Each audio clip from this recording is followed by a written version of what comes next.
พี่น้อง10พฤศจิกายน2568ครบรอบวันเกิดอีพ่อเปียสุมิตรศักดิ์พลลำผู้บริหารระเบียบวัฒนศิลป์ลูกไส้ใหญ่อีพ่อระเบียบพี่น้องโอ้ผ้าหมอลำระเบียบพุงเฮี้ยงเลี้ยงเหลี่ยมจนได้เป็นหมอลำมหาชนหมอลำระดับต้นเบอร์ต้นของประเทศไทยผู้สนาคุณวุฒิบอกว่าเป็นมหาลัยแห่งหนึ่งมหาวิทยาลัยระเบียบเนี่ยนักศึกษาเข้ามาเรียนเข้ามาอยู่ในนี่เข้ามาศึกษาออกไปก็มีอาชีพประกอบอาชีพได้พนาบาลนั่นนะชุดยอดระเบียบวัฒนศิลป์หมอลำระเบียบกับมะอวยพ่อเล่าเพจระเบียบวัฒนศิลป์แฮปปี้เบิร์ธเดย์สุขสันต์วันเกิดพ่อเปียสุมิตรศักดิ์พลลำขอให้พ่อมีความสุขกับการใช้ชีวิตที่สำคัญขอให้สุขภาพร่างกายแข็งแรงอยู่เป็นโฮมโพโฮมไส้ให้กับลูกๆทีมงานไปตลอดไปครับประสันว่า62 ปีระเบียบวัฒนศิลป์ระเบียบวัฒนศิลป์นี่62 ปีแต่อีพอเปลี่ยนนี่จักปีวะฮู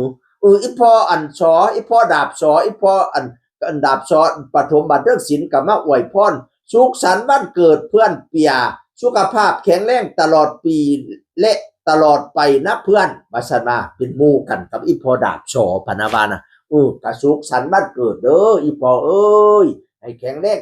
คือจังลูกจังเต่าเพิ่นว่านั่นล่ะให้เจ้าแข็งปั่นผ้าให้เจ้ากล้าปั่นตะวันถึกแดดกะยะไม่เป็นไข้กะยะมองสุดไปพ้นให้เจ้าพ้นมาไม่สุดไปไม่ให้เจ้าแตกยอดมาไปกะยะฆ่ามากะยะของอย่าได้มนขึ้นตองอย่าได้หมองขึ้นเทาอย่าได้เกาเสียสีให้วันนั่งดีสีใสสองพละกำลังปองไพ่ตองอย่าได้มีสุขาสุขขี้ล้นกำลังค้นล้นลื่นอายุยืนหอดลอยจนสิ้นศาสนาผู้เด้ออีพอเอ้ยมันยืนให้เจ้าแจ้งปันดาวให้เจ้าขาวปันไฟ